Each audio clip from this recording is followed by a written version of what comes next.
Hi, എല്ലാവർക്കും സ്വാഗതം. ഇന്ത്യയുടെ സിരകൾ പോലെ ഒഴുകുന്ന, പക്ഷേ നമ്മളിൽ പലരും അത്ര ശ്രദ്ധിക്കാത്ത ഒരു വലിയൊരു ട്രാൻസ്പോർട്ട് നെറ്റ്വർക്കിനെ പറ്റിയാണ് നമ്മളിന്ന് നോക്കാൻ പോകുന്നത്. അപ്പോ എന്തായിരിക്കും ഇന്ത്യയുടെ ഈ അദൃശ്യമായ ഹൈവേകൾ? ഇങ്ങനെ കേൾക്കുമ്പോൾ സ്വാഭാവികമായും നമ്മൾ റോഡുകളെപ്പറ്റിയൊക്കെയാവും ചിന്തിക്കുക, അല്ലേ? പക്ഷേ അല്ല, നമ്മളിവിടെ പറയാൻ പോകുന്നത് വെള്ളത്തിലൂടെയുള്ള വഴികളെ പറ്റിയാണ്.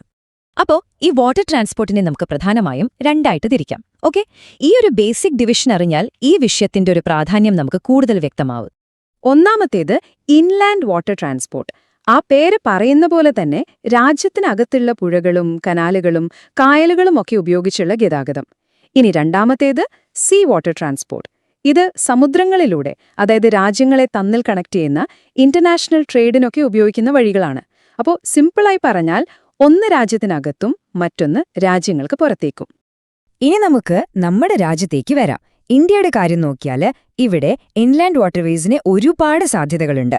ശരിക്കും പറഞ്ഞാൽ നാച്ചുറലായിട്ട് തന്നെ നമുക്ക് വലിയൊരു നെറ്റ്വർക്ക് ഉണ്ട്. രാജ്യത്തിന്റെ പ്രകൃതിദത്തമായ ധമനികൾ എന്ന് തന്നെ വേണമെങ്കിൽ പറയാം. ഇന്ത്യയിലെ ഈ നെറ്റ്വർക്ക് എത്ര വലുതാണെന്ന് നിങ്ങൾക്കൊന്ന് ഊഹിക്കാമോ? വടക്ക് ഗംഗാ ബ്രഹ്മപുത്ര സിസ്റ്റംസ് തൊട്ട് തെക്ക് ഗോദാവരി കൃഷ്ണ സിസ്റ്റംസ് വരെ, എന്തിന് നമ്മുടെ സ്വന്തം കേരളത്തിലെ കായലുകൾ പോലും ഇതിന്റെ ഭാഗമാണ്. അത്രയ്ക്ക് വലുതാണ് ഈ ശൃംഖല. അപ്പോ ഈ നാച്ചുറലായ വഴികളെയൊക്കെ ഇന്ത്യ എങ്ങനെയാണ് ഒരു ഒഫീഷ്യൽ സിസ്റ്റമാക്കി മാറ്റിയത്? ശരി, അതാണ് നമ്മൾ അടുത്തതായി നോക്കാൻ പോകുന്നത്.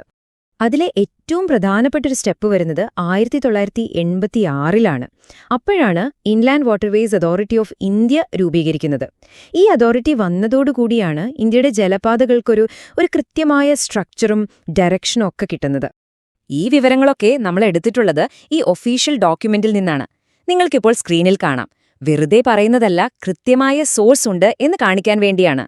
ശരി, ഇനി നമുക്കിതിലെ പ്രധാനപ്പെട്ട കണക്കുകളിലേക്ക് കടക്കാം. അപ്പോ ഇന്ത്യയിലെ ആദ്യത്തെ 5 നാഷണൽ വാട്ടർവേസ് ഏതൊക്കെയാണെന്ന് നമുക്ക് പെട്ടെന്നൊന്ന് നോക്കാം. ഒന്നാമത്തത് NW1. ഇത് ഗംഗാനദിയിലാണ്, അലഹബാദ് മുതൽ ഹാൽദിയ വരെ. പിന്നെ NW2. ഇത് ബ്രഹ്മപുത്ര നദിയിലാണ്, സദിയ ദുബ്രി റൂട്ടില്. ഇത് നോർത്ത് ഈസ്റ്റിന്റെ ഒരു ലൈഫ് ലൈൻ ആണെന്ന് തന്നെ പറയാം. ഇനി നമ്മുടെ നാട്ടിലേക്ക് വരാം. NW3. ഇത് കേരളത്തിലാണ്, കൊല്ലം കോട്ടപ്പുറം വെസ്റ്റ് കോസ്റ്റ് കനാൽ. പിന്നെ NW4 ഉണ്ട്, ആന്ധ്രയെയും പുതുച്ചേരിയെയും കണക്ട് ചെയ്യുന്ന ഗോദാവരി കൃഷ്ണ സിസ്റ്റം. അവസാനം NW5. ഇത് ഒഡീഷയിലെ ബ്രാഹ്മണി മഹാനദി നദികളെ ബന്ധിപ്പിക്കുന്ന കനാലുകളാണ്. 1620 കിലോമീറ്റർ. ഒന്ന് ഓർത്തു നോക്കൂ, അതാണ് നാഷണൽ വാട്ടർവേ 1ന്റെ നീളം. എന്ത് വലിയൊരു ദൂരമാണത്, അല്ലേ? ഇന്ത്യയുടെ ഒരറ്റത്ത് നിന്ന് മറ്റേ അറ്റം വരെ സാധനങ്ങൾ കൊണ്ടുപോകാൻ പറ്റുന്ന ഒരു വാട്ടർ ഹൈവേ. ഇനി ഇതിലെ ഏറ്റവും ചെറുതിലേക്ക് വന്നാലോ? അത് നമ്മുടെ കേരളത്തിലെ NW3 ആണ്, വെറും 205 കിലോമീറ്റർ. അപ്പോ നോക്കൂ, ഈ നെറ്റ്വർക്കിന്റെ ഒരു റേഞ്ച്. ഒരു വശത്ത് 1600-ലധികം കിലോമീറ്ററുള്ള പാത, മറുവശത്ത് 200 കിലോമീറ്ററിന്റേത്. അപ്പോൾ വലുതും ചെറുതുമായ ഒരുപാട് വഴികൾ ചേർന്നതാണ് ഈ സിസ്റ്റം. ശരി, അപ്പോ ഇത്രയും വലിയ പരസ്പരം ബന്ധിപ്പിച്ചു കിടക്കുന്ന ഈ സിസ്റ്റം നമ്മുടെ രാജ്യത്തിന് എത്രത്തോളം പ്രധാനപ്പെട്ടതാണ്? നമുക്കിതിന്റെ ഒരു ബിഗ് പിക്ചർ നോക്കാം. അപ്പൊ ഇതിന്റെ ഏറ്റവും വലിയ ഗുണമെന്താണെന്നറിയോ? ഒന്ന്, ഇത് ചിലവ് വളരെ കുറഞ്ഞ ഒരു ഗതാഗത മാർഗമാണ്, നമ്മൾ റോഡും റെയിലും ഒക്കെയായിട്ട് കമ്പയർ ചെയ്യുമ്പോൾ പ്രത്യേകിച്ചും. പിന്നെ വേറൊരു പ്രധാനപ്പെട്ട കാര്യം, ഇത് എൻവയോൺമെന്റലി ഫ്രണ്ട്ലിയാണ്, അതായത് കാർബൺ എമിഷൻസ് വളരെ കുറവാണ്. അപ്പൊ നോക്കൂ, സാമ്പത്തികമായും ലാഭം, പരിസ്ഥിതിക്കും നല്ലത്. ഒരു വിൻ വിൻ സിറ്റുവേഷൻ.